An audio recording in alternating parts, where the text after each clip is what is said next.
Hello everyone, this is Remleiz from 40k Theories, and welcome to the newest edition of Adeptus Podcastus. Joining me as always is Michael from Tactica Imperialis, and our guest this week is none other than Veronica Anrathi, though you may know her better as Disarmonia. Well, hello gentlemen. I'm very happy to join you tonight. I'm very excited and also terrified. I'm an artist. I draw armored men for the most part. That's about it, I guess. Yeah, I think the first piece of work of yours I came across was the Iconostasis. I think that's probably what most people would know you for. Oh yeah, well at this point this artwork lives its own life. So I don't know, I don't even bother to ask people to give credit and stuff like that, because it's just everywhere, and I'm actually glad it is that way, because I've always wanted my work to be known instead of just me as a person, so it's kind of nice it is that way. Yeah. So, in the news this week, as of recording, which is today being the 20th of July, tomorrow sees the release of Kill Team, the brand new, I suppose you could say a little bit of a skirmish game. It's kind of its own specialist game, if you want to put it that way. That's probably a better way of saying it. So yeah, got a brand new box set, which I believe is Genestealer, Cultists, and Skitari. It's technically Adeptus Mechanicus, but everything in it is Skitari, yes. Yes, a bit of a, it makes a change, let's be honest, from Space Marines and Orcs. Or Space Marines and something. True. But yes, that means that a lot of the news over the past 2 weeks has been Kill Team, Kill Team, Kill Team, Kill Team, brief interlude, Kill Team, Kill Team, Kill Team, Kill Team, Kill Team. So we're not going to spend the next half an hour droning your ears off with Kill Team, because Kill Team looks like a lot of fun, but there's only so much you can say about it. I will say this, I am actually looking forward to the new scenery that's coming out because of it, because some of it looks absolutely gorgeous. Mm-hmm. And I went onto the Kill Team website that they built into Warhammer40,000.com, and it looks like there's going to be plenty of scope for plenty more bits of scenery coming out later to creating all sorts of different kill zones. They mentioned spaceship interiors, I believe, in the introductory article. So, plenty of scope going forward. But where are our night kill teams? No, I'm not head desking yet. Well, it's not even been 5 minutes yet, and I've already made you want to head desk. I think that's a record. Well, to be fair, the Grey Knights got their preview today, and literally the only unit they can take is the Grey Knights. They don't have access to their Interceptor, their Purgation Squads, their Purifiers, and of course, because nobody else does, they don't have access to Terminators either. Because Space Marines only get Scouts, Reavers, Hellblasters. No, they don't. Do they get Hellblasters? I can't remember now. But they get Scouts, Marines, and then a bunch of Primaris. So Grey Knights, no Scouts, no Primaris. They just get dudes. Maybe it's Games Workshop trying to atone for how broken they were in previous editions. Okay, we won't make them too powerful. Please don't hurt us. Grey Knights have been shafted for about 2 or maybe more editions of this, but I know Grey Knights have not been anywhere for a fair while. But perhaps. So, in terms of Kill Team, probably much of what I'm going to say you could find for yourself in the 12-minute how to play video. I'll sum it up in brief very quickly. Kill Team functions a lot like Warhammer 40,000.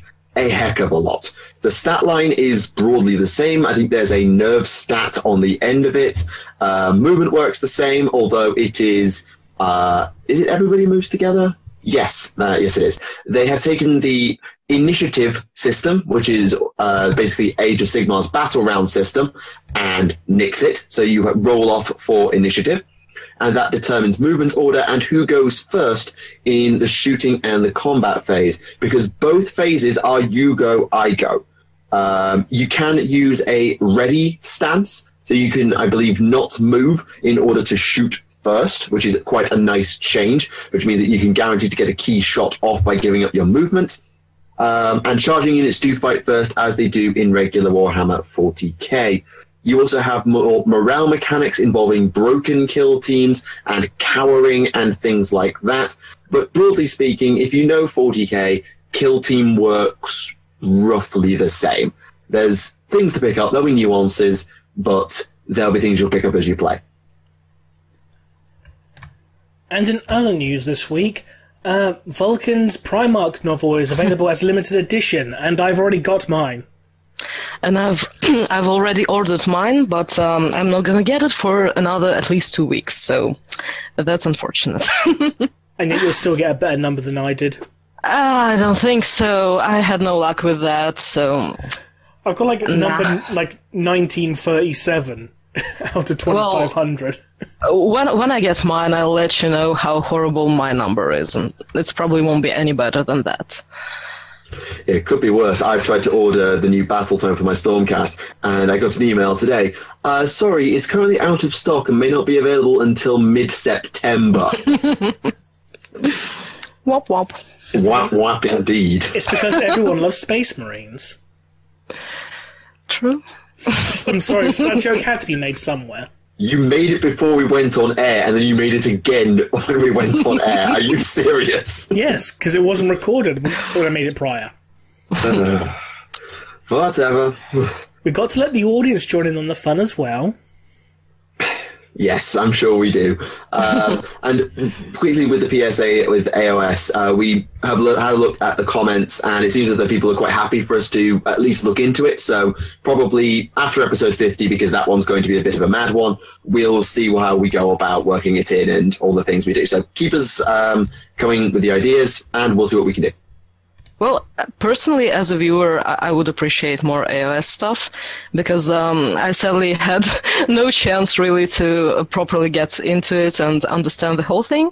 So listening someone explaining it at least a little bit would be fabulous. That's fair. I mean, one of the comments was saying, why don't you just make an AOS lore video and catch everybody up? And I might do that. I'm not sure.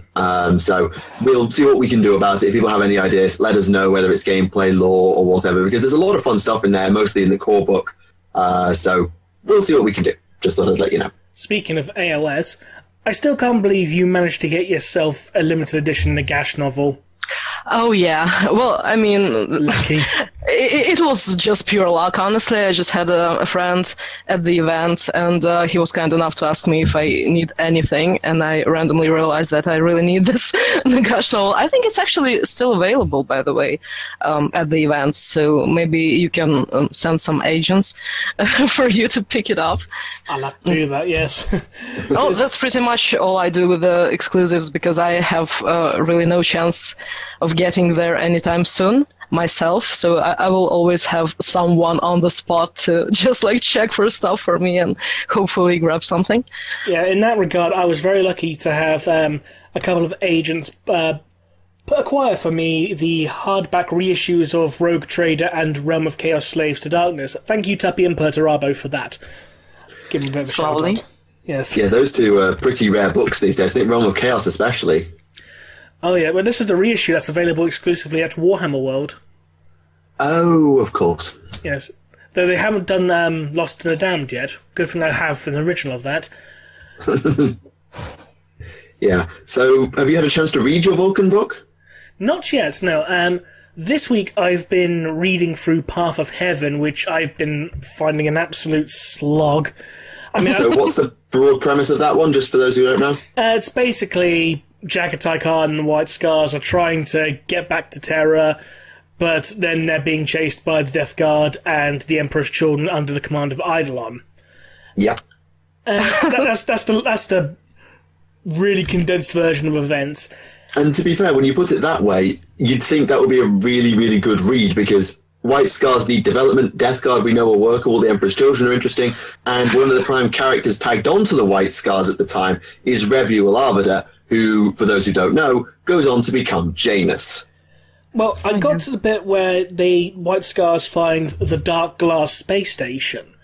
The twin of the Golden Throne. Oh, it's actually the good stuff starts about there. So. Yeah, that's when the good stuff starts, about, you know, 4/5 of the way through the book. Oh, I mean, it was kind of slow. I still enjoyed it, honestly, but my problem was, and always is, the fact that I don't think Mortarion is ever really... I don't know.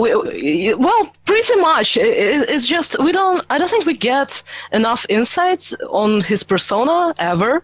So yeah, I'm glad that very underdeveloped. Yeah, definitely, and I'm glad that we are getting more stuff about Jagatai, because he definitely was also one of those Primarchs who barely got any screen time.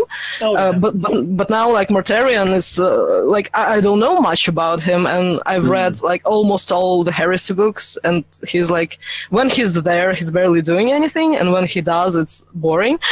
Yeah, because Mortarion's one of, for want of a better word, the Big Four, the original traitor Primarchs. You'd think, I mean, I can think of, obviously, Istvan, Prospero 2, there was, I know it. Is it, no, not the Alaxes Nebula, the other one. What was it? Chondax? The one, no, it was the big war that ended in a stalemate. Horus and Mortarion were both there. What was it? It was some sort of space sector, the Coronid Deeps. That was it. He was in the Coronid Deeps. But yeah, Mortarion's hit record is definitely a lot lower than the Angrons and the Fulgrims. Yeah. And, like, you would think, like, all the Nurgly stuff would be interesting to explore, I think. But they just don't do that. And, you know, I haven't read, I don't think it's available yet, the new book, Slaves to Darkness, I believe. And I've seen some artworks from that book, and they have, and like on the cover as well, they have Perturabo, they have Angron, they have Lorgar, they have Fulgrim, they have Horus. Where's Morty? Yeah, Mortarion and Kurz and Alfarius are conspicuous by their absence. Well, I mean, Kurz was mentioned quite a few times in the Heresy, at least. Yeah. I've seen some of the artwork from Slaves to Darkness, because some people managed to get a hold of a copy from the Black Library Weekender. Yeah. And some of the artwork, it involves, like, Lorgar fighting Fulgrim and Perturabo fighting Angron. What is that about? I was, like, really confused. I think it is, because it's a following on after Wolfsbane, where Horus got, really badly injured by Russ. I think it's basically saying, like, Russ used the Spear of the Emperor to basically impale Horus up the arse. And the Emperor's power basically went phew and made Horus bleed light. Which makes me think, hang on, you're taking away Sanguinius' moments here, stop that right now. But anyway, what I reckon's happened in Slaves to Darkness is basically, since Horus is now recovering from his wounds, the traitor Primarchs are saying, since Horus is, out of it, I should be in charge. No, I should be in charge. That would actually kind of make sense, I guess. I mean, I was wondering, why would they, like, duel pretty much? But maybe that's the reason. I don't know. Yeah. Going back to Mortarion, I could forgive Mortarion not showing up a lot, because Mortarion is kind of the second fiddle of the Death Guard once they go Nurgle, because of Typhus. Oh, yeah. But Typhus gets... I can't think of a book where Typhus gets a huge amount of screen time. There is no... like, he's there, but he's not there. It's just funny in... was it in Path of Heaven, where Mortarion's amassed the Death Guard fleet, and he's like, hang on, where's the Terminus Est? We don't know. Fuck's sake. Yeah, exactly. Typhus just does his own thing, and screw Mortarion. But that's kind of another issue, I think, because, again, like, poster boys for the, top 4 traitor legions, including Ahriman, and, I don't know, Lucius, Fabius Bile, whoever is the poster boy for the Emperor's Children, and then Karn. They are all, like, heavily present in the Heresy books, but Typhus is just not. Yeah, Abaddon's all over the place, Karn's all over the place. Oh, yeah. When was the last time Typhus actually had a major role? It was... Never. Flight of the Eisenstein, wasn't it? He was in Flight of the Eisenstein, and I'll go check my Death Guard lore. You guys keep talking, I'll go and have a look. Because if it was Flight of the Eisenstein, that was, like, what, 30, 40 books ago? Yeah, and you know what? I actually, I've read Flight of Eisenstein quite a while ago, but I don't necessarily remember that much stuff about Typhus then. Oh, Tactica. Oh yeah. Well, see, my thing with Flight of Eisenstein, I actually really like this book, but originally I was expecting so much nerdly goodness, but it never really been there ever. So the first time I read it, I was just like a little bit disappointed, but then I read it like after a few years, and I actually enjoyed it quite a lot. Even though like people have opinions about Garrow. Garrow is generally popular, but I think there is a contingent who aren't a fan of him, I guess. Well, Loken is far superior. Hot take. Loken got 3 books of screen time. Yeah. He also survived a virus bombing as well. That's Garrow narrowly escaped one. Yes, but he wasn't on the world. Loken was on the world when it got virus bombed and survived it. That's true. By the way, I just recently I was going to read the numbered book about Garrow, because I don't think, like, if I read some of the shorts, it was like a long time ago, so I barely remember anything. And I just started reading the first one, and he's just such a like superhero. I just get this impression like he's supposed to wear I don't know, like a Superman suit or something, just from the way he's described. And speaking of Loken, the fact that he survived this whole thing is very unfortunate, because I think that, well, I mean, as much as I love Graham's books normally, Vengeful Spirits wasn't one of those that I liked, simply because of all the plot twists, including Loken being alive, including what they've done to Yacton Cruz, to Mercedy, to Torgadon, I don't know how you say it. When he became Tormageddon. Oh, yes, exactly, because chopping his head off was so not enough. And yet his ghost lived on and chatted to Loken on Caliban because of reasons. Yeah, exactly. I don't know, it's just so much messed up stuff, and the fact that they would bring back Loken, like, they would need a loyal son of Horus / Luna Wolf, but you've already had Yacton Cruz, whose story was like so tragic and interesting, but you just randomly kill him off, but Loken is now alive. What? Yeah, and you've got, if you want to do something with keeping a knight errant who's a Luna Wolf, you've got Severian, who we think became a Grey Knight. I don't know, they just wanted Loken for some reason, which just pretty much ruined his whole story, I think. I mean, after listening to the Garrow audio drama, I think it's sort of lies when they actually go back to Istvan and find Loken, who's basically gone completely batshit insane. He's like talking to the headless corpse of Torgadon, you know, and he's like trying to kill, you know, all the knights there and going like, I am Cerberus, come take me. I was actually a really good story just listening through it. Well, I'm still yet to really get into all this Garrow stuff. I decided to delay it a little bit and go for... Well, I just finished The Crimson King, and I think the next one would be either Talarn or Ruinstorm. I'm really trying to catch up on the heresy as soon as I can. Yeah. Have you read Ravener, by any chance? The Inquisitor. I follow on Dramaisenhorn. Yeah. Oh no, shame on me. I actually have not. I have all of that stuff, but I just never found time yet to. Yeah. The only reason I ask is that apparently there's a scene in The Crimson King that ties directly into Ravener. You might be right. I've found quite a few scenes in The Crimson King that tied to something from the past, but I definitely had no idea there's anything tying to Ravenor, simply because I've never read it yet. Fair enough. One thing I did have a little bit of a theory on, this isn't a lore theory, it's more of like an author theory. So, you know how for a long time, you know, everyone had the theory of the Blood Ravens being successors to the Thousand Sons, and then you had that one scene in A Thousand Sons, you know, the Lost Sons and the Raven of Blood. And so on, yes, that. Yeah. I think the connection was originally intentional, because guess who happened to write the Index Astartes article for the Blood Ravens? Graham McNeill.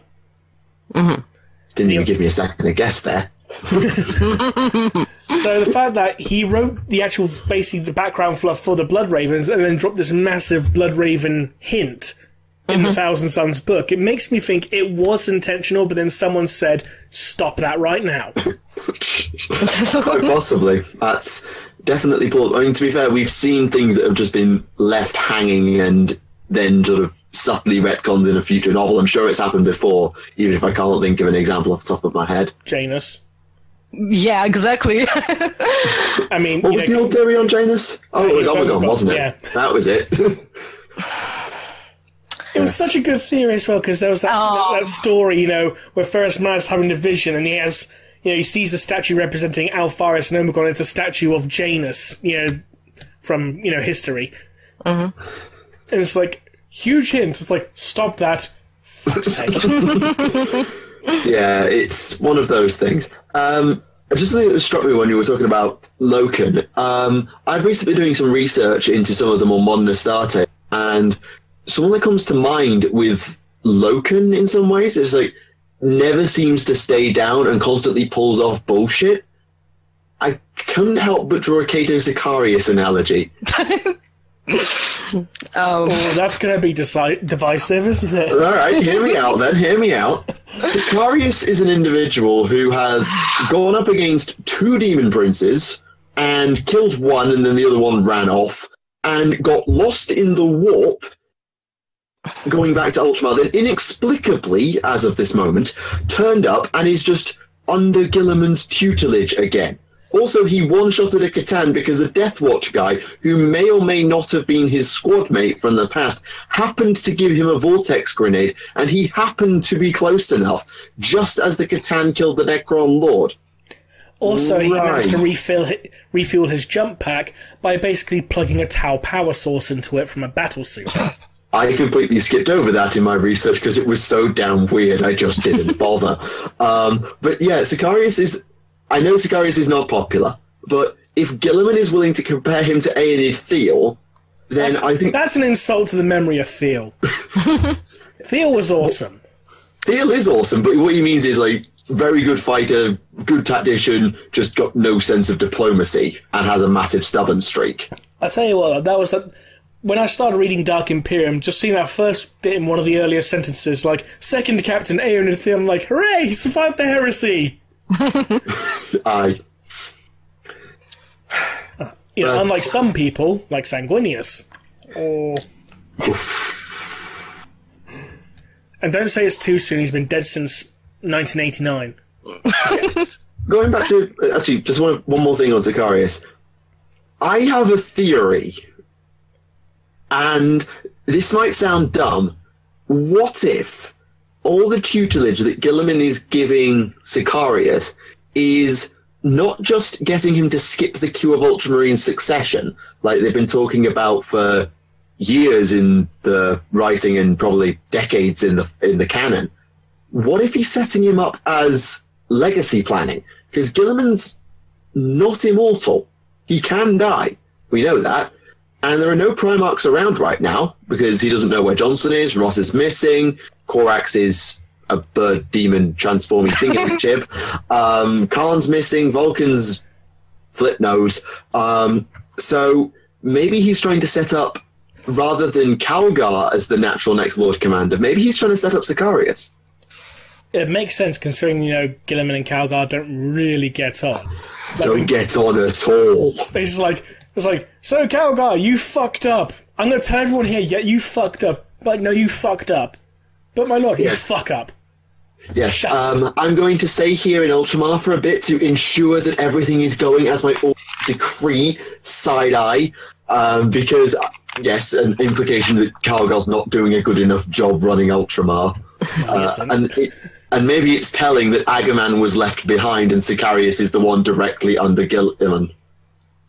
I don't know, it was just something that crossed my mind while I was doing my research. To be honest, when you said you had a theory, I thought you were going to say something stupid like, Catus Sicarius is a Perpetual or one of the Lost Primarchs. Remleiz, you know me, I don't go for clickbait moronicness.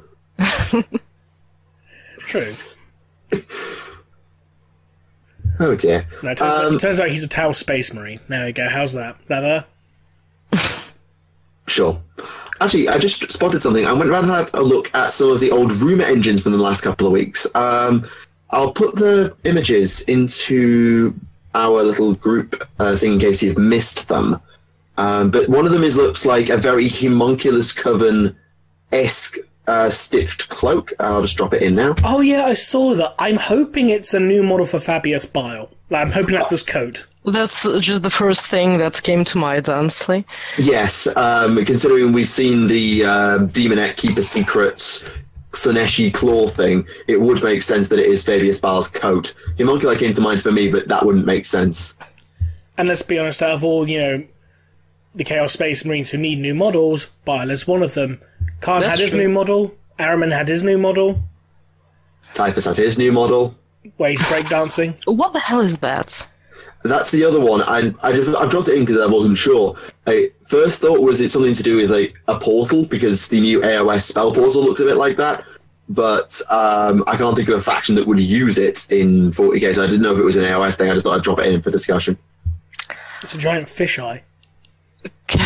We've already had the fish elves, Rem. I don't think it looks like a portal. It looks like it's hard, actually. I don't know. Maybe it's new Sylvaneth or something. I don't know. No, Sylvaneth the trees. That won't work. But yeah, I just thought I'd drop it in. Trees have rings inside them. When you cut a tree in half, there's rings.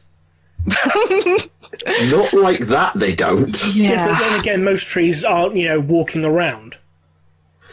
True. Yes, but that looks like someone's dropped a weird-shaped stone in a pond, and that's the ripple effect of that. Yeah, it doesn't look like a tree. Sorry, Lionel Johnson model confirmed. Fine. We'll just say it's Lionel Johnson. Oh, why sure. not? Is there anything about Warhammer Fest Europe? Not really, just a bit about the venue and stuff. There's nothing much there. Forge World Open Day. I've completely skipped over that. Whoops. Because there's a lot in there. Oh yeah, didn't reveal more information about Adeptus Titanicus? There's plenty in here. A lot of it's actually Lord of the Rings, but there is some Titanicus information, yes. So can you combine the two? Can you have Gimli and Adeptus Titanicus? Wonderful. Starting with Titanicus, the Grandmaster Edition, because of course special editions are a thing these days, includes 2 Warlord Titans and 6 Knights, as well as buildings and the rulebook, command terminals, weapon cards, mission cards, battlefield assets, and all of the stuff. And templates are back. Hooray! Yay! And seriously, templates are back. That actually completely skipped my mind. That's cool. Or at least I think it's cool. I quite liked pie plates, alright? I played orcs. I didn't like hit rolls. That's fine. Bless you. We also got a look at the painted models, and some stuff were available for Genetia Kroll, Dominus Scoria, and the Carnodon tank for the Solar Auxilia. And we also get to see a couple of new Praetors for the Blood Angels and the Alpha Legion. And there's a whole bunch of stuff on Last Chance to Buy on Forge World, including Plague Ogrins, Renegade Ogrins, and Renegade Militia. And Dwarf Command Squads. For some reason. One of these things is not like the others. It's a shame, because those Plague Ogrins look absolutely awesome. I think that's from the old Siege of Vrax campaign. I feel like you're right, though I can't be sure. I feel like there was something with Vrax involving Ogrith. I don't remember exactly what. I mean, in fairness, Siege of Vrax was 3 books long. Yeah, it was. I tell you what, trying to cover the Siege of Vrax through the various chapters that have been involved in it, blimey, that was fun. I just find it funny that the Taros campaign book is the size of Vrax Part 1 and Part 2 put together. It's like, you couldn't have put those 2 into one book? Tau. No, I mean Part 1 and Part 2 of Vrax together as one book. Oh, it all means that they put Taros into one book because they don't want to drag it out because Tau. But, yes, you may be right on that. And the other thing that came out... I need to get my go on. Imperial Armor books, because I've got volume 2, 3, 4, 5, 6, 7, 9, 10. I need to get the others, but they're so hard to come by these days. Yeah, that's very true. The other thing that came out of the open day is a new Lord of the Rings game. Which no one asked for. Anyone excited about that one? It's interesting. Play it. Answer in the comments below if you actually play Lord of the Rings. Well, it's a brand new game system by the looks of it, again. It's called Middle-earth Strategy Battle Game, The Battle of Pelennor Fields, a boxed game doing, well, The Battle of Pelennor Fields, which is going to be 84 miniatures, including Riders of Rohan, led by Theoden, mounted and on foot, so it looks like that, or mechanics back again. You also got Warriors of the Dead, which is cool, and the Witch King of Angmar on a Fell Beast, so if you actually did play these games, well, now you get a proper plastic Witch King again, if you asked for it. Does anyone remember when Games Workshop, when they had the Lord of the Rings boxed game, does anyone remember the Hobbit Battle of the Five Armies game, which was basically just Hobbit Epic? Well, they also had War of the Ring, which was basically Lord of the Rings Epic. I don't think anyone actually bought that.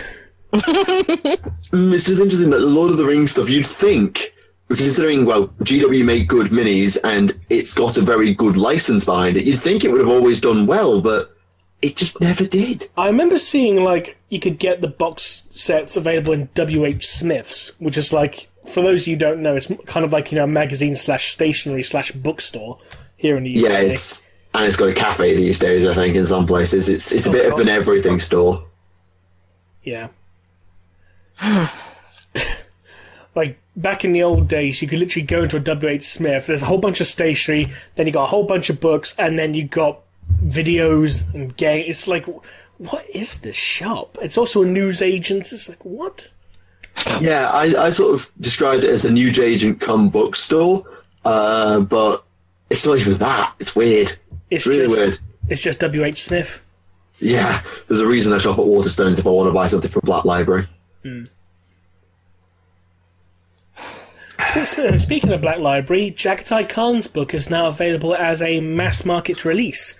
Yes, Warhawk of Chagoris. How many people have read that? I'm reading it pretty much right now. I actually was going to finish it tonight, but I didn't. So yes, I can't we're sorry for distracting you. Oh, no. I was actually going to finish it before we go and record the thing, but sadly I was distracted, and now I can't really discuss much. But I'm pretty, like, more or less halfway through, maybe a little more than that, and I'm actually enjoying it. Well, I'm mainly enjoying Jagatai. And the events are sort of, I don't know, there's no specific big thing happening yet, but overall, I mean, it's better than Ferrus Manus' book, at least. Yeah, not saying much. I mean, Jagatai doesn't catch any lasers and crush them in his hands, for example. True. I wish this was my only issue with the Book of Ferrus Manus, but actually, I think it's better than Ross's, and it's better than Gilliman's. I'm enjoying it so far. It's definitely. Probably won't be like my top favorite of the Primarch books, but it's enjoyable, and I just like Jagatai. So, what is your favorite so far? My favorite so far is Perturabos, actually. Yeah, and after that, probably Lorgars and Fulgrims. It's the opposite for me. For me, it's Lorgars, then it's Perturabos, then it's Fulgrims. Well, I mean, fair enough. I really did enjoy Lorgar's book, though, and I think... It made you realise how much of a prick Corferum was. Exactly, because, you know, actually, like, when I was reading Heresy, before I started reading, actually, I've been told a billion times that, like, Erebus and Corferum are two of those, like, absolutely horrible guys who you would definitely hate. And then I would start reading the Heresy, and Erebus is definitely this, like... major super duper asshole, and Corferon is just there. So I'm like, why is useless? Well, pretty much. And I'm like, okay, why people keep telling me that Corferon is like more or less as terrible as Erebus? But after reading The Bearer of the Ward, he is actually total freaking prick, and he is horrible, and I hate him now. And if I was this rare person who actually felt for Lorgar before, now I feel for him even more. So yeah, I actually enjoyed this one really like a lot, and I think it gave us a lot of insight, especially on Lorgar growing up. Because all he wanted was to be loved by his dad, and Corvoron's like, no, I'm going to beat you now. Yeah, because, also, like, I've always thought that Kurz and Angron were those two Primarchs who had it, like, the worst. But now I actually think that Lorgar is, like, more or less about, like, he got his great deal of fucked up treatment by his father. I mean, he was pretty much like terribly abused physically and mentally throughout his whole childhood. It kind of also helps us understand why he ended up where he ended up.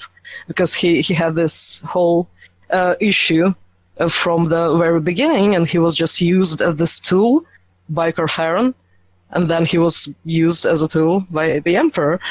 And yeah, I don't know. I really like this one as well. I just hate the fact that at the end, he just ends up murdering his only true friend, essentially. It's like, no, Lorgar, why? Don't kill your friend. He was awesome. He was your conscience. Somebody they were supposed to work with. Koth. Erebus. Argeltal. Still not over it. I'll never be over it, honestly. Going back to Warhawk of Jagoras for a second, I've got the article here, and it talks about the fact that Khan has to decide his opinion on the Librarius. Oh, yeah. And the statement goes, every Shagorian knows you can never trust a Psyker, yet Khan is, like, barring Magnus and Sanguinius, I think probably the most pro-Psyker Primarch I could think of. But that's actually confusing, because so far, again, I think I'm like on chapter 8 or something, and so far he actually is all for that, and he just had a conversation with Sanguinius. He just met him for the first time, and Sanguinius pretty much was like, so, hey dude, we have this, like, thing here, like Psychers and stuff. I'm all for it. You're all for it. Let's join, because those three, or however how many they are, they don't want us here, and they don't want all the psychic stuff. So, I mean, Magnus, he's kind of controversial, actual quote. So, I mean, let's like join forces, So I don't really see how there's like anything from White Scars coming, like Chagorians against Psychers. What?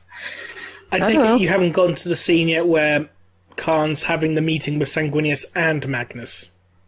Oh yeah, no, I haven't read that yet. Okay, I won't spoil it then. Yeah, okay. I think we'll also not spoil the viewers since barely anybody bought the hardback copy. Well, I mean, you can edit it out, I'm so sorry. No, I was happy to discuss that, but I don't want to get to, like, end of book spoilers. Oh, yeah, well, I still haven't read that, so... Yes, your benefit and the viewers, perfect. Yes, but also it's confusing, so apparently they will have a conversation like Sanguinius, Magnus, and Jagatai, and there will be something that is implied, what, in the description of the book itself? So they're like, I don't know.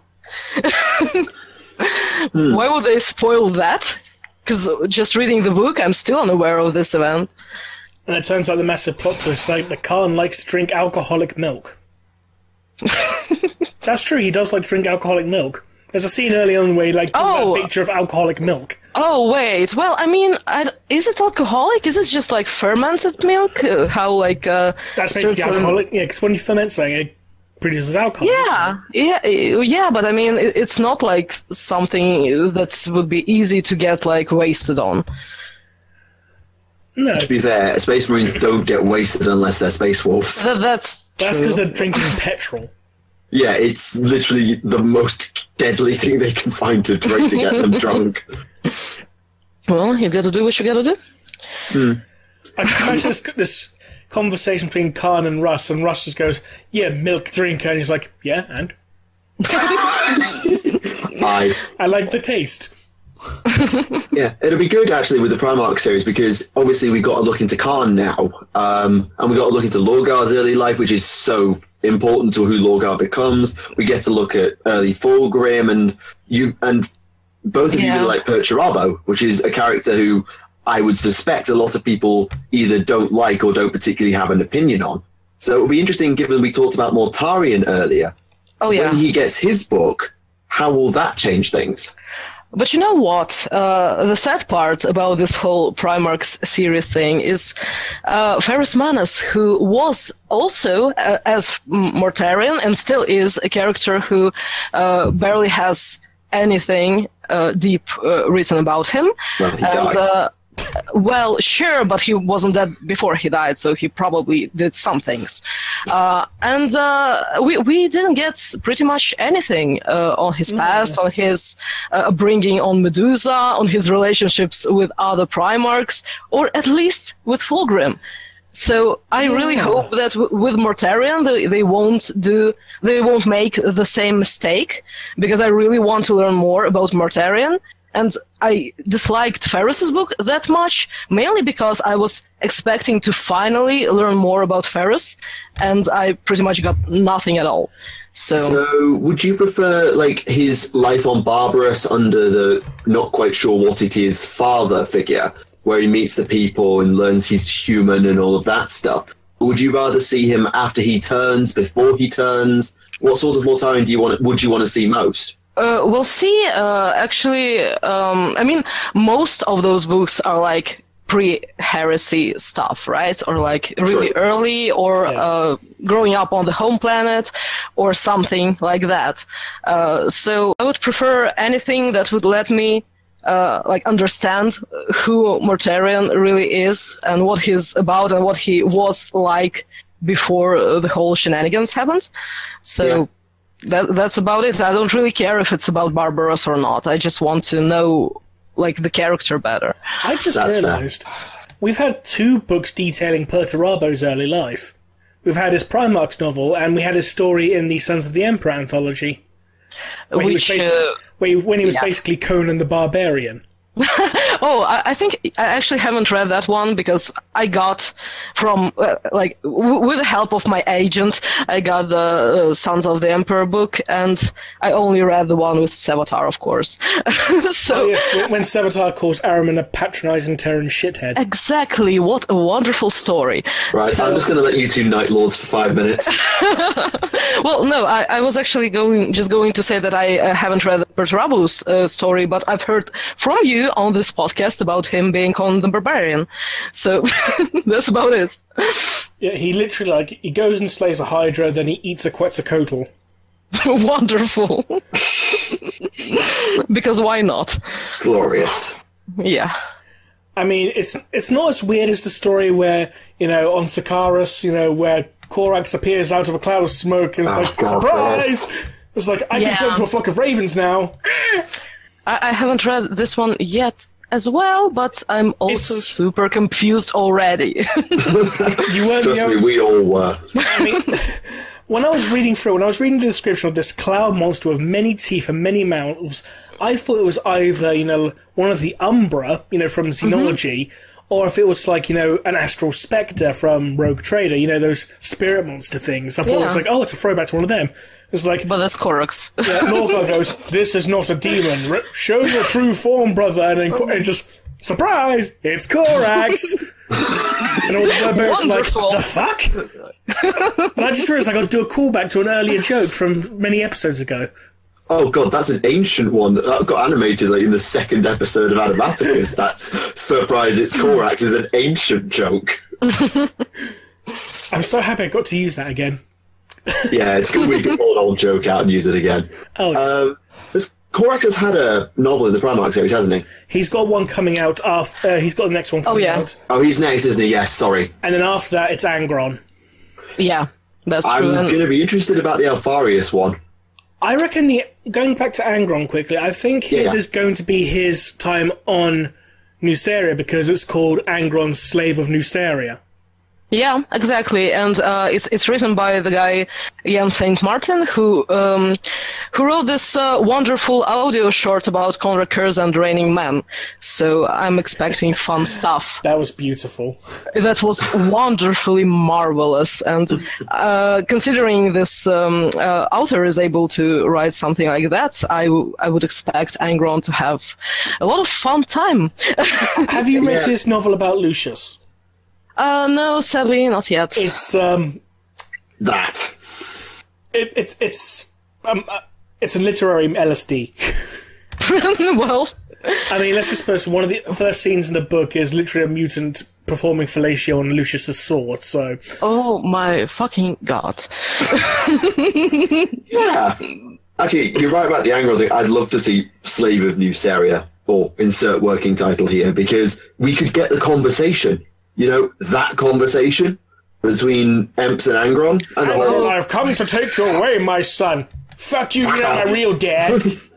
I don't know how, what's the direction they're going to take with this stuff specifically, because so far, if I had issues with Emperor before, I had so much more issues with him after this whole, Angron thing, and the way he pretty much, I don't know, fucked him over, never tried to help, being an asshole. But, the dude, how he treated Vulcan, how he treated Russ, anyone from the, I don't know, the good guy bunch, and then the way he treated Angron was just, literally the worst of all of them.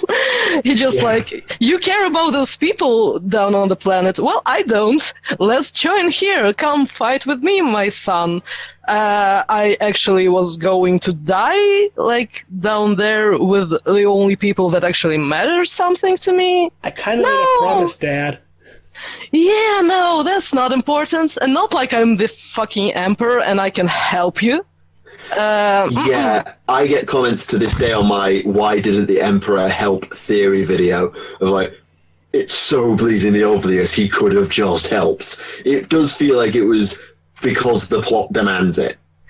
It had a real sense of because the plot demands it. Well, I mean, also, you know how in Master of Mankind, I think, Emperor is talking to a guy and he's standing above Angron. Archenland. Yeah, exactly.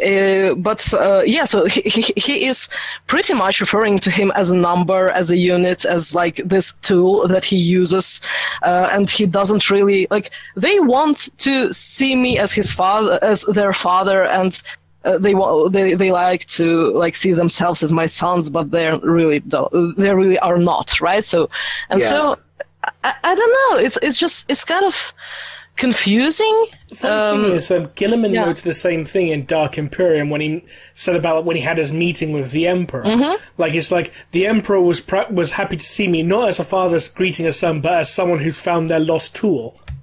Yes. Well, I mean, I'm kind of on the fence on it, because I'm not a loyalist per se, but I don't want loyal I don't know, Imperium or loyal Primarchs to be strictly terrible. I want them to have redeemable qualities. I want them to be I want it to be on a grayscale, and so far from all the new stuff that we learn about the Emperor, it just gets worse and worse and worse and worse. And I'm when is just something will appear that will redeem him in the eyes of the readers or whatever, just a little bit, because so far, I mean, whatever is happening right now, it's what I've been telling my loyalist friends, and they were like, no, this and that, and now I'm see, but also I'm not happy about it, because I don't want it to be black and white and the supposed good guys are definitely bad, so. Yeah, it's interesting because when you get introduced to particularly the heresy, I suspect, you sort of come in with this sort of black and white perspective. You see traitors are bad, Horus is demonstrably evil, and so on, so on, so on. And the loyalists, they're a bit disjointed, they're a bit of a mess in terms of organization, but they are the good guys. You've got Sanguinius, you've got Dawn, who's cold, but has good intentions, Yeah. and so on. But then the more you read into it, the more the lines start to blur. And the Emperor perhaps is probably the guiltiest of not being blurry, because I can't think of a book or an incident where the Emperor does something other than kick somebody's ass that is a good thing.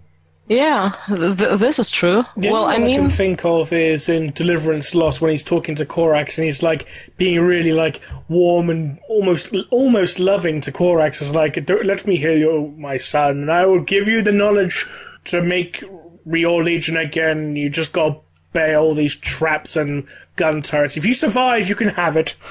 oh yeah. Yes, but at the same time, you could easily say that that's putting on an act in order to keep Korax on side, because Korax is probably teetering on some mental breakdown at that point. True. That's true. Well, I mean, also, you can say, like, a good thing would be the way he, I don't know, met Vulcan for the first time, probably. I mean, kind of. It's kind of neutral, but it's just not terrible as well. Oh, did you read that story in Sons of the Emperor when he met Vulcan for the first time? I only read the one about Savitar. I'm so sorry. So, funny enough, in that story they also detail Vulcan's relationship with Ferrus Manus on their first battlefield together, because it was Vulcan and Ferrus and the Emperor fighting together. And on this world, everyone kept calling Vulcan the Dragon because of his green armor and red eyes. It's like, it's a dragon!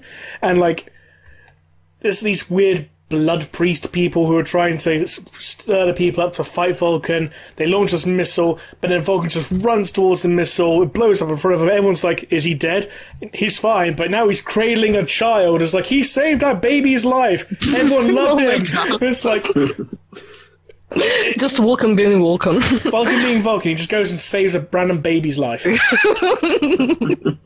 I mean, if there is one good guy in 40k or in the Horus Heresy, that's Vulcan. It's Vulcan, just no one else. I like to imagine he went like, look at that baby, I want to poop its snoot. Oh my god. Dear, oh dear, oh dear. I mean, if they made him being a hugger canon in Horus Heresy, where he goes up to Rogue and Dawn's like, brother, let me hug you, and Dawn's like, no. No. I hug you anyway, crunch. And then Russ makes Dawn flip the table. It's like, Russ, get back here. No. I'm serious, get back here. No. Damn it, Russ! I can just see Russ walking out and just being like, meh, flip on the bird and leave. He's like, screw you guys, I'm gonna fight Horus. Great. Russ is now Cartman. He's this fat little Definitely. corgi. It's a fat little corgi wandering out the room. The problem is, Russ would have won if he just, like, twisted to the right. So, like, he was completely justified in going off to fight Horus, because he won. Pretty much. He would have won if he didn't hesitate to kill Horus. Yeah, he just had to, like, twist it to the right or something, and he'd have got him. He's had to just plant another blow. Bang. Job's done. You know what? Speaking of hesitation to kill Horus, and back to the topic of Primarchs being tools. That can be taken two ways, but go on. Yeah, so... you know, again, it's a little confusing. So, from what we're getting right now about the Emperor, he's definitely using them as tools and not necessarily have feelings for them as sons. But then, what about, like, Emperor going to Horus's ship in the very end and stuff like that? And yeah. Maybe it's like, oh, it's going to take me a long time to make another one of these. Oh, do I really want to kill it? Yeah. I don't know, it's kind of, it's confusing, but also I'm thinking maybe he did have some connection at least to Horus. Like, he didn't care for most of them, but maybe for Horus he cared a little bit. I mean, that ties into somewhat to, you know, the whole, you know, the Primarchs being representations of the Emperor's own emotions. Like, since Sanguinius has died, he represented as the Emperor's love or kindness or whatever. Oh, yeah. Humanity. That's gone back into him, and it's like, oh shit. Damn you, emotions! You know what? I actually really love this theory. I think... I'm not sure... I don't think it's, like, true or anything, but I really like this concept. I think it's... Yeah, I have one minor objection, and I know there's a workaround, and it's... the fact that Gilliman doesn't see that in the Emperor when he meets him. So you have to run through the whole soul-shattering theory thingy-jibber if you want to make it work. Mm-hmm. That's true. Well, the soul-shattering isn't really a theory, because it's pretty much confirmed in the Inquisition War trilogy. True. But you'd have to use that as a justification for why the Emperor then loses it again 5 minutes. You can just explain to him being senile. All that. I mean, he's 40,000 years old at this point, give or take? I mean, he makes a Pinocchio reference. When in that conversation, I believe, with Arkan Land and Angron, he makes a Pinocchio reference. So, he's old. Oh, yeah. Funny enough, we actually know the Emperor's favourite song. Apparently, it was a jaunty piano tune, so I like to think it was The Entertainer. You know, like do do do do do do do do do do do do do do do. So I like to think that's the Emperor's favourite song. He's just sitting there in the Golden Throne listening to that. It's like, this takes me back. Oh my god. If the Emperor had a Spotify playlist. The Mechanicus that we found the STC to Spotify. Oh my god. That's wonderful. Oh dear. Trial period expired. Well played. Well played. Oh, this is great. So, is it time for questions? Yes, I believe it is. Why not? Okay, so here's one for everybody. Who are your favourite Loyalist and traitor Primarchs, and why? Top 1 or 2 is allowed if you can't pick one. Damn. I mean, I know your traitor answers already, but this is hard. Well, I mean, my favorite traitor Primarch is definitely Conrad Curse, and after, like, my top 3 is Curse, Lorgar, and Angron, but then followed closely by Fulgrim and Magnus. I don't know. It's not easy to choose just 1 or 2. With the Loyalists, though, it's hard for the whole different reason. Because you don't like any of them. Well, technically, I would probably say Jagatai, Sanguinius, and Vulcan? But I mean, I like those nowhere near as close as I like those traitors that I mentioned. Yeah. But yeah, I think that's about it. Fair enough. For me, my favourite traitor is Conrad Kurz. And Loyalist, that's a really hard one, to be honest, because, to be honest, a lot of the Loyalists are very vanilla. Yeah. It would have to be either Vulcan or Sanguinius. Yeah. With me, my favourite is Magnus on the traitor side, though Kurz is not far behind. It is Magnus because, well, I've been a Thousand Suns fan like forever. On the Loyalist side, probably Sanguinius, because when I made a video on like my favourite Primarchs, I had Manus up there, but the more I've learned about Manus, the less I've agreed with that sentiment. So probably. Go on. Yeah, I just wanted to say that I actually really like Ferrus Manus, but I just think that whatever they were doing with this latest book, I'll just pretend it doesn't exist, because originally from what we've seen of him in Fulgrim, for example, I really loved him, honestly, and it's just so disappointing that this whole missed opportunity that they just couldn't write something decent about him. Yeah. I'm sorry. No, I get it. I mean, for me with Manus, it was the whole idea of what he wanted the Iron Hands to be and what the Iron Hands became are two entirely separate things. And he was a bit of a tragic hero in that sense because he got screwed out of fixing himself, fixing his legion. Yeah. So I get it, but I don't know if I'd put... Then again, I don't know who I'd replace him with, because as Rem said, they're all kind of a bit bland. They are. Definitely. I will say this, though. I'm very proud that no one decided to say, my favourite Loyalist is Alfaris, my favourite traitor is Lionel Johnson. I don't like Lionel Johnson. Like, he's in my bottom 5. Actually, same. And the more I read about the Lion, the less I like him. And I like to say that I kind of like all the Primarchs. But I mean, some of them I definitely like so much more than others. I like pretty much all the Primarchs, except for Lion, he's a dick. Well, kind of like that, because, I mean, Lion is, like, actually one of those characters I've been talking about, like, loyalist, who just doesn't have any redeemable qualities ever. The more I read about him, he's just a terrible, terrible, egotistical asshole. And I believe he is loyal.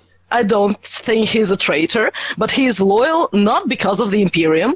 He is loyal not because of the Emperor. He is loyal only because of his weird codex of whatever that is just in his brain. And he's just following that. And actually, in Angels of Caliban, it becomes very, very clear that he gives no shits about the Imperium or Emperor or humanity or anything. He just cares about his own stuff and his own, like, I don't know, codex of whatever.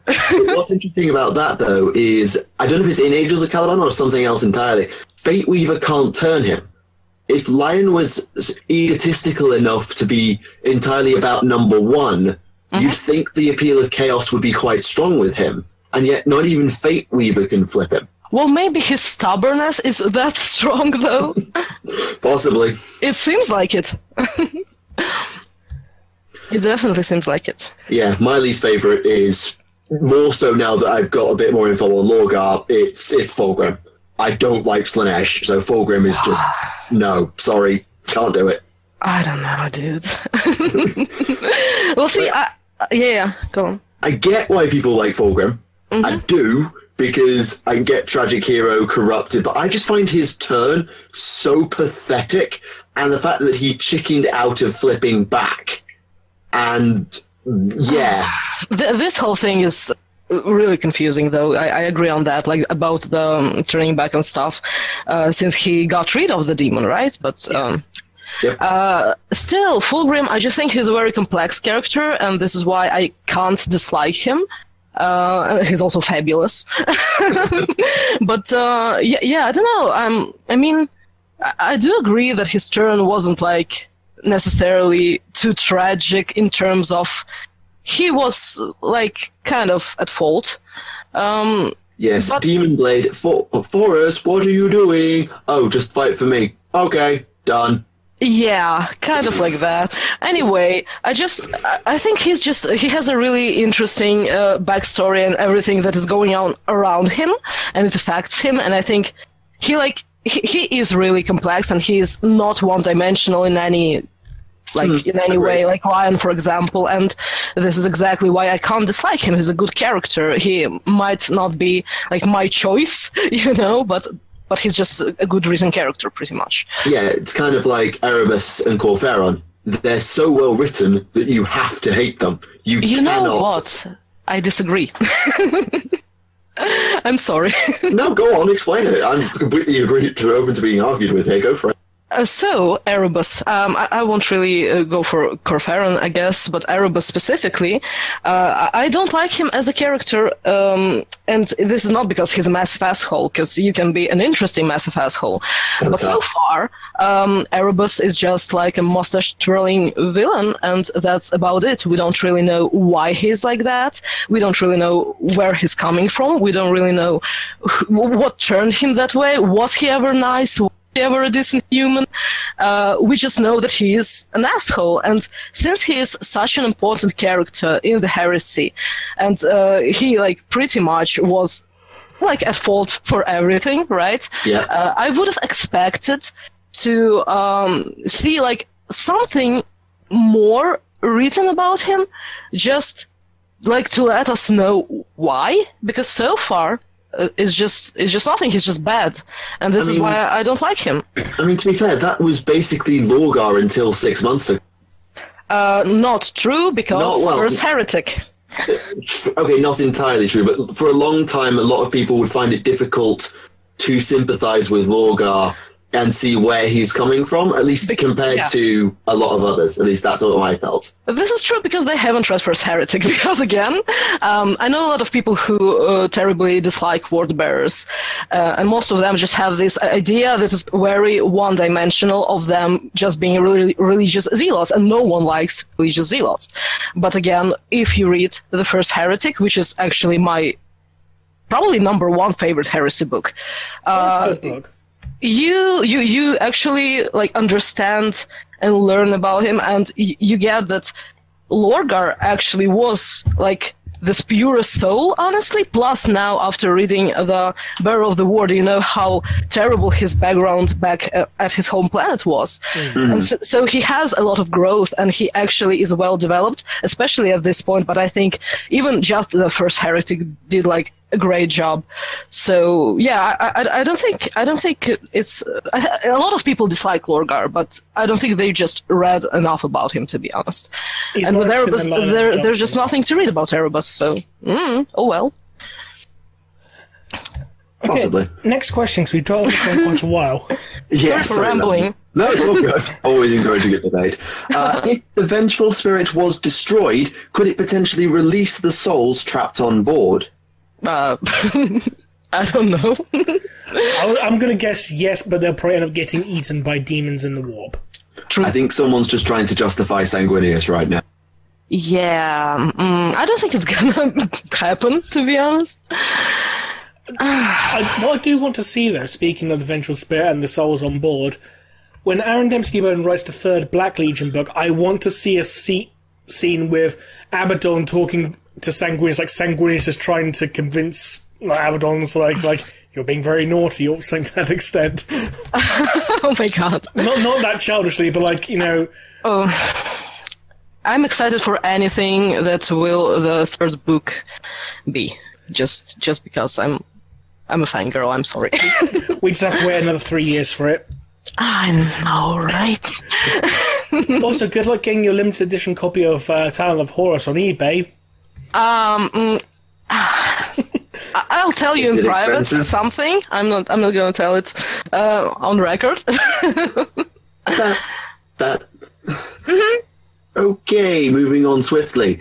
Can a person worship 2 or 3 Chaos Gods instead of just 1 or all 4? If so, are there any known cases?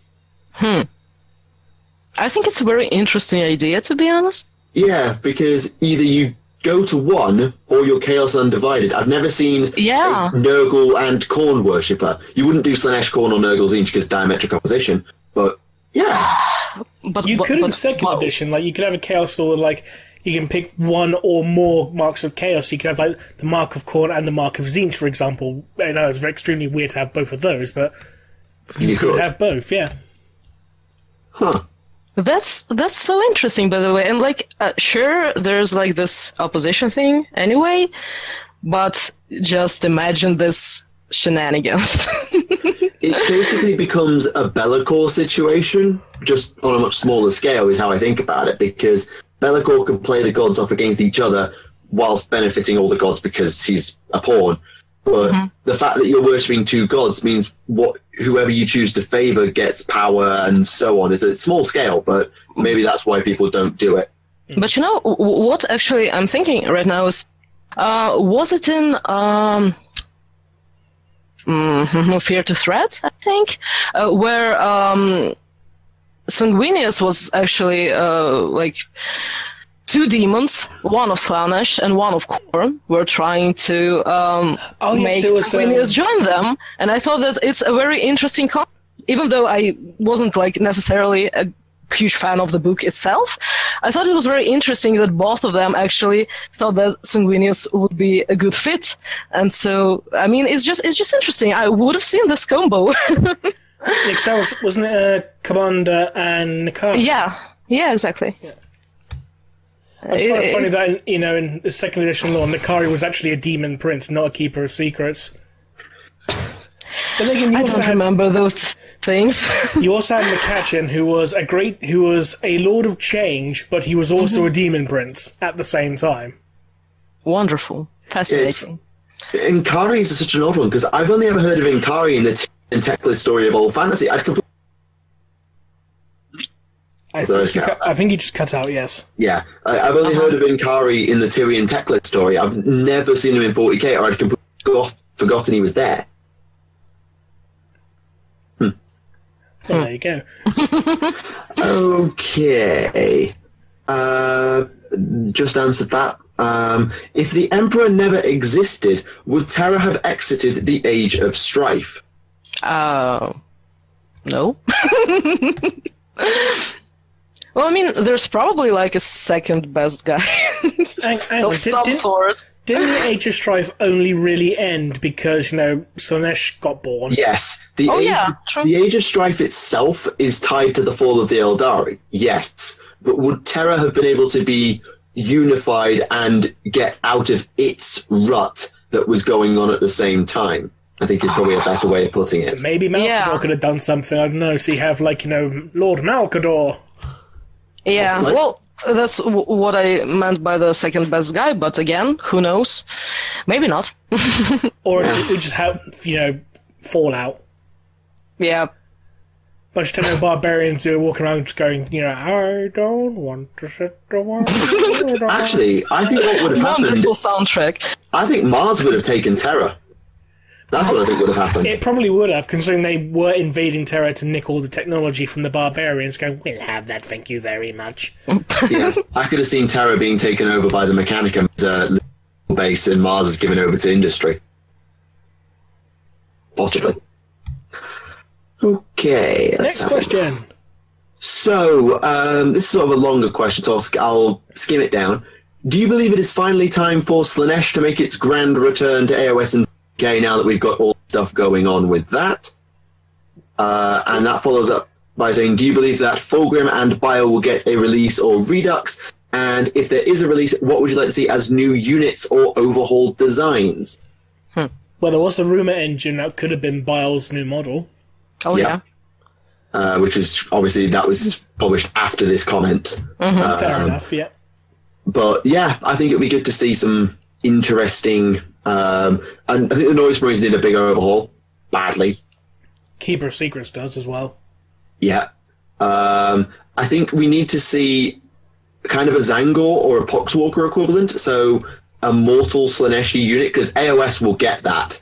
AOS has it for Khorne and Tzeentch, so I think a Mortal Slaaneshi infantry unit and the Mortal Seeker Cavalry will probably be ported over. Just do Slagors. Fiends. Oh, yeah. Fiends need a redo badly. Anything else? That's all I can think of off the top of my head. Yeah. Okay. Do we want to discuss TTS spoilers? Has it been long enough since episode 26? I still need to catch up on this whole thing. Okay, we'll skip over that one then for the moment. Since a lot of the Adeptus Mechanicus have replaced a lot of their bodies with cybernetics, do they still need to eat? And if they do, how do they do it? Especially because some of them don't have a face anymore. Well, that's a question for Remleiz. Well, in Wolfsbane, Belisarius Core was sitting in a cafeteria. But he's quite human at that point. But he still has a bunch of cybernetic implants, including, a mechanical brain. He still has I think I saw some artwork of Cole at that age, and he looked very, very human in terms of, he still had a face and... Oh, yeah, that. But don't forget, the Mechanicus still have, organic components, no matter how modified they are, so they're still going to need to, feed those organic components just to keep them alive. Yeah, so I suppose they might do it through... Even if it's just nutrient gels or something like that. Yeah. That's true.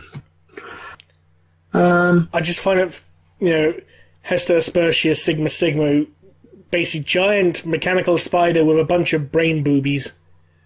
That was weird. Just a bunch of brains and her boobs all across her body like a spider. And then Cole's like, I'll just take one of them, thank you very much. Let's go and get out of here. Yep, that was about right. We discussed why would the Emperor ever go to Horus's flagship and hold back if he saw the Primarchs as tools. We've kind of discussed that already, unless someone has a further point to add to it.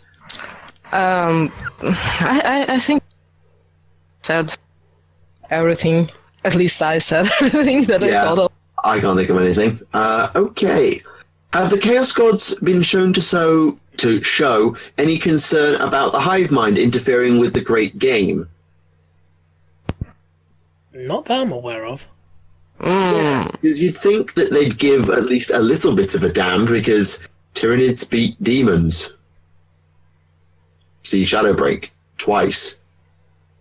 And High Fleet Kronos. Yep, and that. Yeah, there might come a point if the mortal galaxy is consumed by the hive mind. Well, the Chaos Gods are kind of out of playthings. Well, don't forget, do you remember, the incident with the Gene Stealer and the Avatar of Cain? Yeah. You have a point. You have a point. Yeah. Also, does anyone else remember when a Keeper of Secrets possessed an Avatar of Cain? Yeah. I've read that. That was stupid.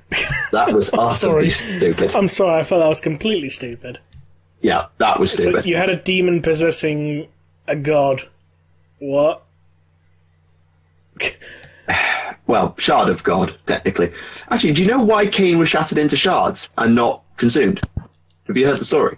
Because Khorne went, "No, I want that. It's my trophy. It's my trophy, bitch." Yes, it blasted into the material realm where he shattered. I just didn't know if you'd heard the story, was all. Yeah. Okay, question for Disarmonia. Yes, we put the word out, so we've got some extra questions for you. Awesome. With your love of all things dark from the Night Lords and other Chaos Legions in 40k, have you ever considered doing some fantasy AOS art, such as Nagash, Neferata, Vlad von Carstein, etc., and other denizens of the places of the dead? Okay, well, let's put it that way. When I properly got into 40k, I really never found time to really get into Warhammer Fantasy, even though my first introduction to it was like a good while ago through Warhammer Online, and that was a thing. And so, my knowledge on the fantasy stuff is very like on the surface, but still, like, of course, I'm aware of all the main characters. Yeah. And spoiler alert, I'm actually going to draw 2 of them in the near future, probably like within the next couple of months. So if someone's interested, you should probably look forward to that. Awesome. Nice. Okay, what happens when a Dark Angel chapter master dies, and how does his successor find out the Dark Angel's secrets that only that chapter master knows? I think I know the answer to this, but I'm not sure if everybody does. I don't know. Will he write a secret letter? Doesn't it go to like the captain of the first company, or captain of Deathwing, or whatever the terminology is? My answer was going to be the Watchers in the Dark just tell whoever gets nominated. That's kind of yeah, makes sense. Because I mean, the Watchers know Lion's alive, so they know everything that they can tell Azrael's successor. It makes you wonder though why the Watchers in the Dark just go like, "Hey Azrael, you know your dad's alive, right?" True. It's like, shut up, Orko. Yeah, maybe Lion just like started muttering in his sleep. It's like, don't want to wake up. Just put the alarm on snooze. And the Watchers are just kind enough to not wake him up. Yeah, basically. I still want to know who painted the lion helm green. Which was probably whoever painted Dark Angel armor green. I know, but it's meant to be the Primarch's helmet. Who painted it green? He's going to be pissed. It's like, who painted my helmet green? But at the same time, if the rest of the chapter stuff is green, people are going to be like, why is that hat black? That hat. All you got to do is say it's your Primarch's relic. That's all you have to say. No explanation needed. You have a point. Then Lion wakes up, he sees the Dark Angels fighting the Fallen, and it's like, well, those guys are in my colour armour, these guys are green, so I'm going to fight alongside the guys in black. It's like, oh shit. That's the Fallen. It's like, there's no such thing as the Fallen. As Yep. would I get the Crozius. Repent, motherfucker! Let's see. Here we go. Do Adeptus Mechanicus prayers have an echo in the warp? And if so, could that create demons of the machine god? Damn. Well, maybe?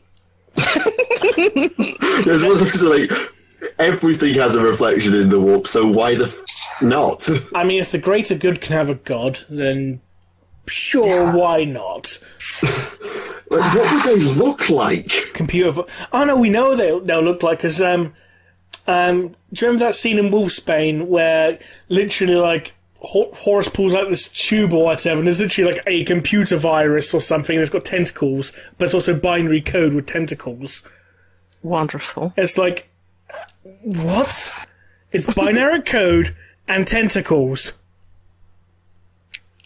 What a wonderful and unusual combination.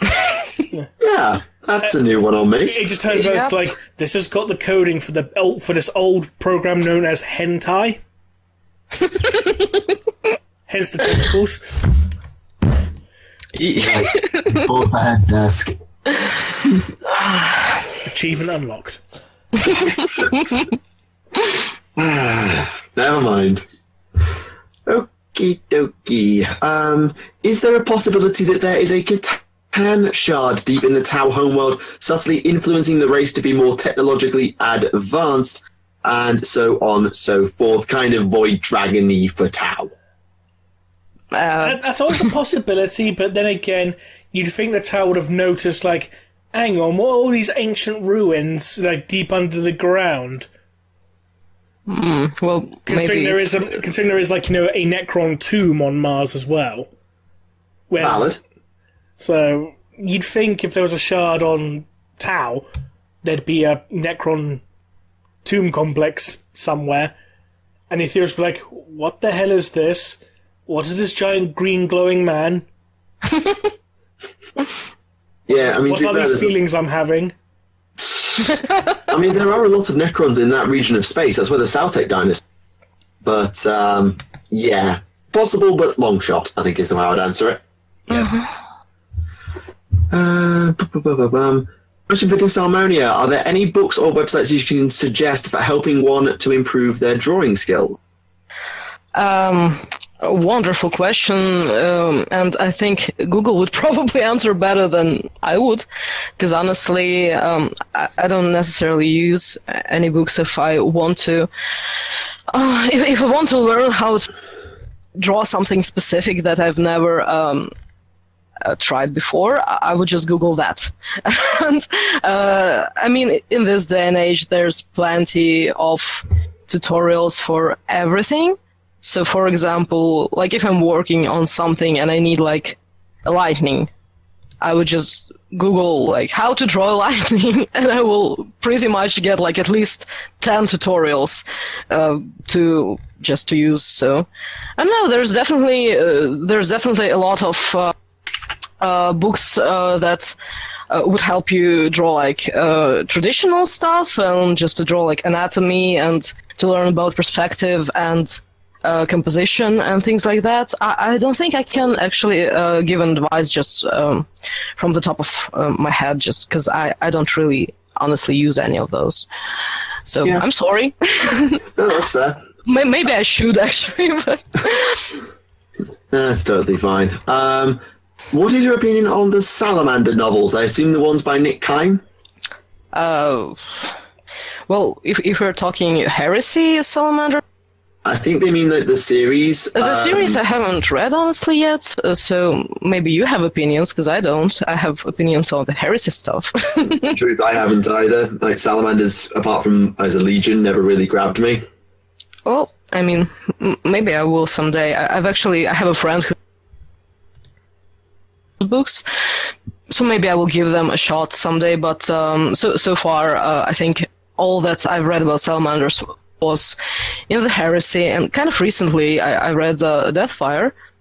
Was it Deathfire? I think it was. Anyway, I just thought it wasn't a bad book. I thought it was just way too long, and it could have been squeezed like in a lot less pages, pretty much.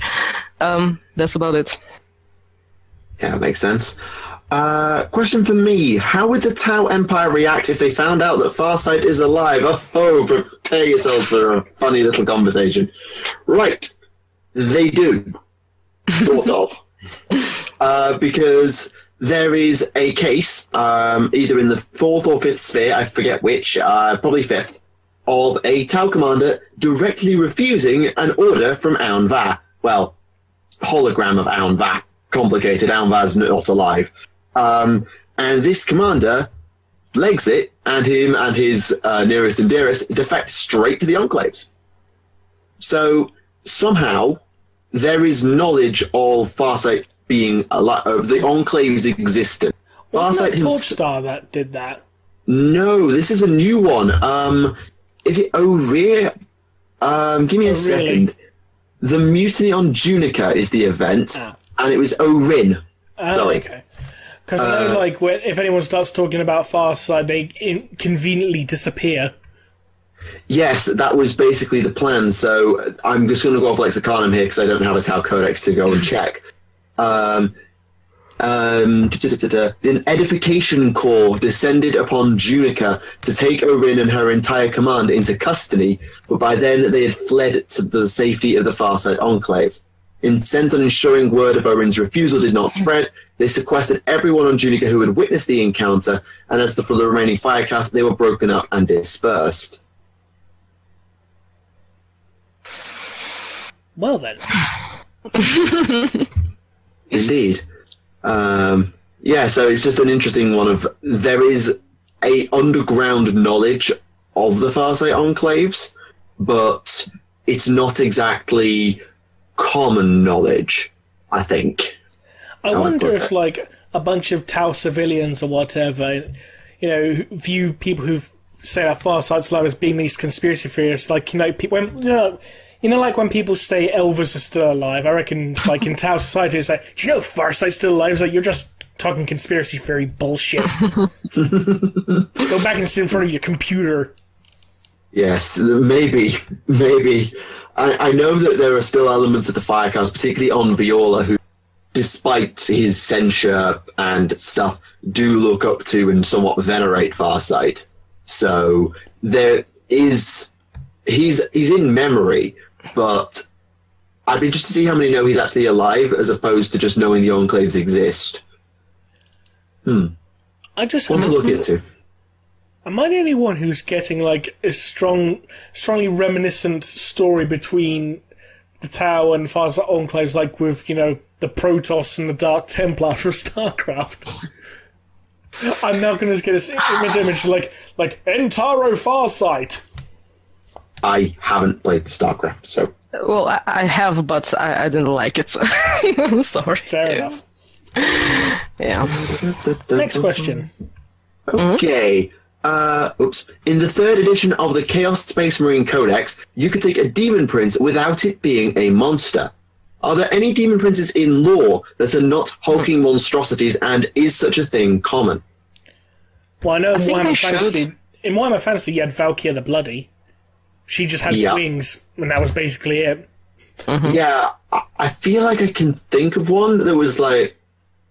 Oh, I can't remember. But it is a thing. There are some Demon Princes who are smaller. I don't know about human-sized, but definitely smaller. I mean, you had a Chaos Spawn that managed to ascend to Demon Prince status, because Nurgle was like, that's so cute, I'm going to make it a Demon Prince. Because, like, Chaos Spawns supposedly die after, like, a few hours, generally, after being creation. Doom Rider. Oh, yeah. Doom Rider. Duh. Like, he rides in bike. Like, of course he's small. Whoops. Well, maybe he rides a giant bike? I don't know. Maybe he is the bike. Maybe. The demon is actually a bike, not the guy. It's a transformer. It turns into Megatron. Oh my god. For sure. There's a question here clarifying a debate we were having last time, how Angron and the Butcher's Nails and stuff works. There theory goes that once Angron transformed, the butcher's nails were removed, and he now craves blood and skulls because Khorne. And we couldn't remember what the exact scenario was after he transformed, whether the nails work or not. I mean, it's going to be pretty hard to remove them when they formed, the... well, they're basically part of his brain. It was the insular cortex and one of the lobes of the brain it completely replaced, as well as part of his spinal column. I don't think when you're a demon Primarch, you even care if there's some stuff inside of your head, really. Well, yeah, I don't know. Just look at Mortarion. He's a demon prince, but he's just basically a spaceman with fly wings now. Yep. Because why not? I prefer his original demon prince design where he was basically the Grim Reaper. That was so much better. I'm not sure I have an opinion on that, to be honest. I kind of appreciate both. I just think his current design is just lazy. It's like, okay, we got Demon Primarch, give him some wings. Fuck it. That's it. They Why not? Make him a little bigger. Yeah, good on you. At least with Magnus, okay, we'll give him some horns, we'll give him some massive nipples, some bird feet. Nipple horns, yeah.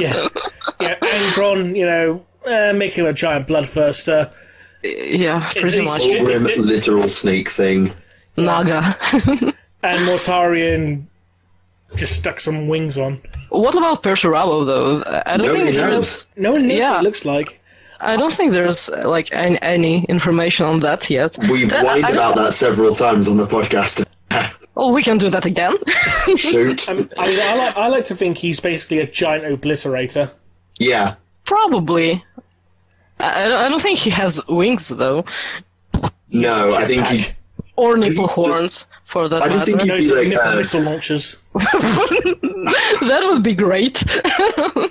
Yeah, I just see him as just massive, hulking, sort of just part demon, part machine, just huge, bulky thing, no maneuverability at all. Yeah, I'm just with wondering... armor and guns. Yeah, I'm just wondering how exactly his demonic parts are going to look like, because it's quite obvious with the Ancient Slaanesh and Khorne and Nurgle, but with Chaos Undivided, it's I don't know. I mean, Lorgar looks like a chimp. Lorgar looks like a chimp? Yeah, there's a little bit of artwork of him. Yeah, where he's basically got these massive gorilla arms. I'm not sure if I've seen that. Maybe I didn't block it from memory. I wouldn't blame you listening about it. I need to find the picture again. You should send it to me, because I'm confused. Because his... that one bit of official demon art of Lorgar where you see an actual decent shot of his body, it's such a small piece of art because it's from one of the trading card games, I think it was. Uh-huh. Hang on, I think I've got the picture. Bear me just 1 second. Maybe I even know what you're talking about, but I just don't think he looks like a chimp. I don't know. Yeah, Show me. I can think of a piece of art where it's just it's kind of a headshot and it's you got almost light underneath. Oh, he's got just massive gorilla arms. That's weird. Yeah. Not really. Well, I mean, the horn things and stuff, it's kind of... The shoulder pad is flipping 80s metal. Yeah. It's basically Lorgar turned into, a fully armoured gorilla. Damn. With the death metal obsession. Well, I don't mind the design aside from the hands-on. I like the horns on the head and all this stuff. I've seen quite a few, well, not quite a few, but a few fan arts that would portray him like that, like a shiny head with horns, and I think it can look nice. Not sure. We had a full-blown picture of his head in Visions of Heresy, I think it was. We actually had a decent shot of his head, and it was... just basically just the horns and the light. Oh yeah, true. Yeah. To be fair, oh, go on. Sorry. No. A Demon Prince transformation doesn't have to do a lot, because if you look at the Space Marine video game, how much does Nemeroth change? Well, it grows a Not tail. a lot. Well, no, but generally his armor barely changes that much. His weapons don't change. The thing is, though, don't forget, the process hadn't completed. He was only partly transformed at that point. You have a point. Yeah. And I think, correct me if I'm wrong, but I think when Fulgrim was transformed throughout the books, he wasn't just at once. Oh, wait, he was! Yeah, he basically stepped out of his skin as Perturabo hit him in the face. He definitely was, yes, I'm sorry.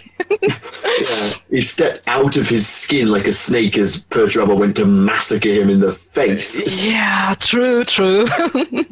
I mean, it's a cool visual, but... A little on the nose about shedding one's skin. Yeah, pretty much. Uh-huh. Actually, was it that, or was it more like his just physical form fell away and he transformed as Perturabo swang? It basically shattered. Yeah, that was it. I couldn't quite remember the phrasing, but that's how I was. That's true. Okay. And then with Angron, it was also quite fast. Yeah, I think that one got slowed down because the World Eater Librarians, yes, that was a thing, were trying to stop it. Oh yeah. And then Angron was like, yeah, no, you don't. It's still rather fast. Anyway. Well, I was like, I'm doing this so I can save my brother's life because I love my brother even though he wants to kill me and eat my flesh. Yeah, exactly. Such a nice guy, right? Yeah. No. Do you remember when they fought on that Drukhari ship and the Drukhari was like, he must not become the blood god's son? Lorgar's like, oh yeah. Oh shit! I suddenly want to hang out with Lorgar's like, wait, don't kill him. And Angron's just like, Angron, smash! Exactly. Yeah. Well. Yeah, okay. Quick question for me, and I think this one might involve... do you think Remleiz's theory on the Dawnblade being the fifth Crone Sword... There's a word missing there. I'm assuming, what do I think of the theory on the Dawnblade being the fifth Crone Sword? Remind me, what's the evidence for that? Basically, it was found within very ancient ruins. It has ties basically similar to that of the Crone Sword, having power over life and death, basically absorbing the life force and adding it onto the wielder. Similar to how, the other Crone Swords can, burn away souls or absorb the life force of those they kill. And it is an ancient, mysterious blade that no one knows where the fuck it came from. Yeah, that's fair. My immediate response is it's believed to be Catan or Necron tier design. And also the fact that when a Bloodthirster saw it, it fucking went, oh shit, when it saw the blaze. It was scared of it. So what would a demon fear? I think there were talismans of Arthas Morlock slung around the blade at the time. I feel like there was a talisman on the blade. Not described in Crisis of Faith, it wasn't in that opening prologue. Okay, fair enough. It's just I remember that he threw the talisman, so he used the Dawnblade to throw them. So I didn't know if they were slung. The one he found was slung around the blade. I couldn't remember. But yeah, it's possible. The fact that it's sort of hinted as being Catan Necron tier makes me think no. Also, the fact that if the Inari hadn't... Because if Rain seemed to just know that the Spear of Twilight was a Crone Sword, I don't believe she learned that anywhere. So if she just knows, why hasn't she gone and got it, aside from because the plot demands it? Well, have the Inari been anywhere near Farsight? They went to Ultramar.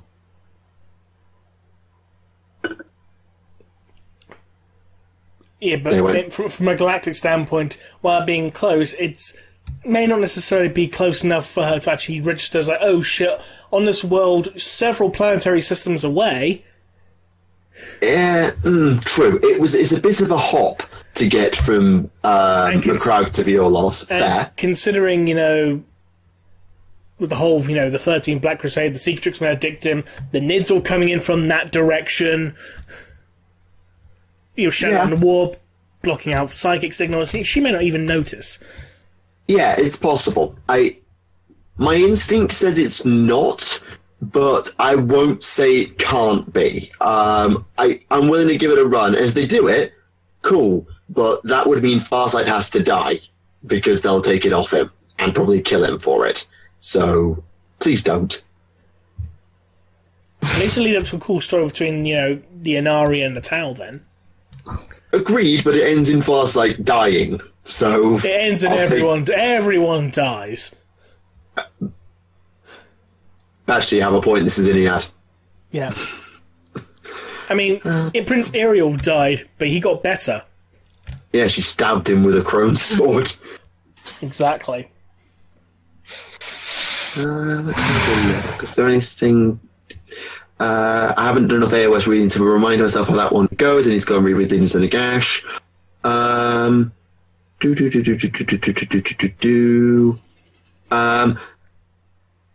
that. Sorry, there are very few questions here. I'm just trying to find the ones I haven't read. Flipping heck. Sorry. Just have some elevator music playing in the background. Okay, let's go with one more, and I think we might have to call it there.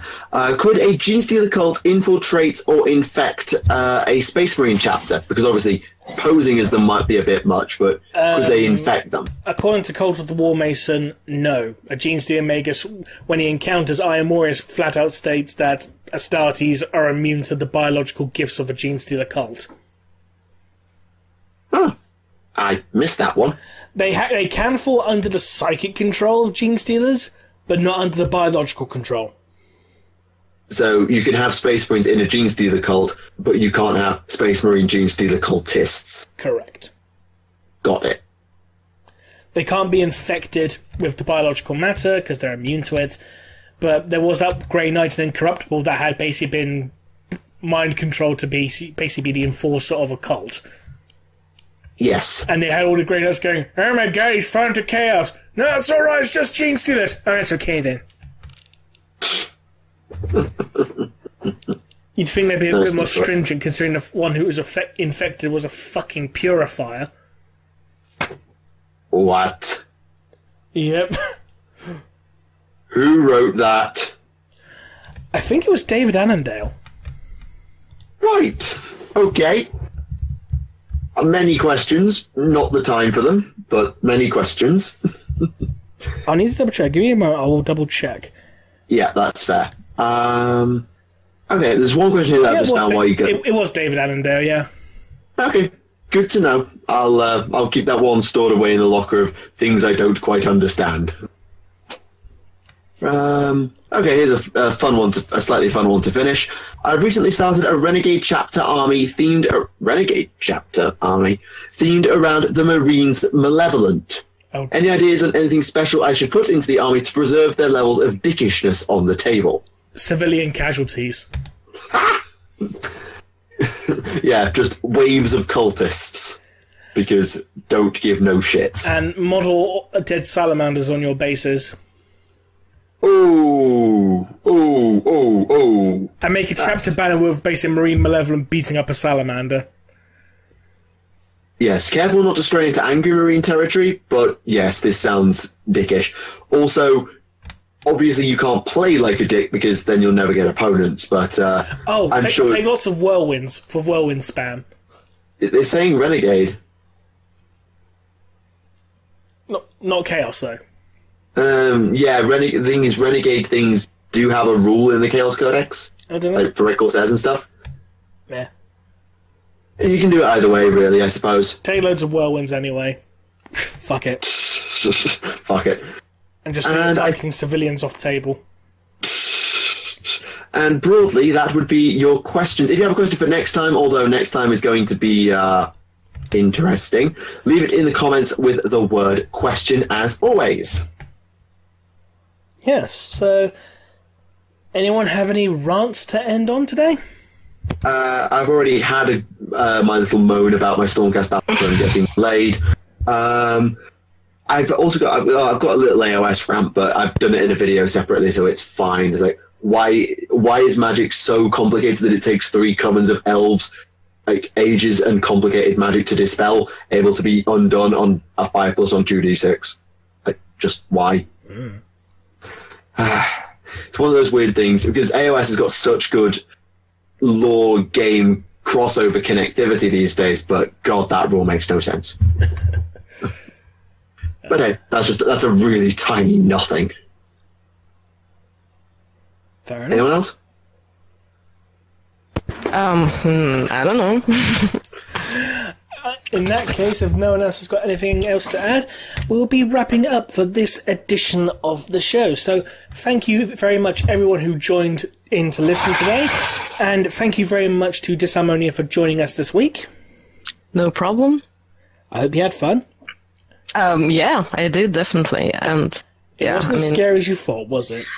Oh, yeah, it was fine. There you go, then. Yeah. So, Yeah. until next time, this has been Remleiz from 40k Theories. This has been Tactica Imperialis. And this was Robute Gilliam and Lord of Ultramar.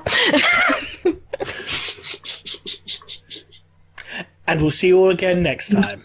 Bye-bye.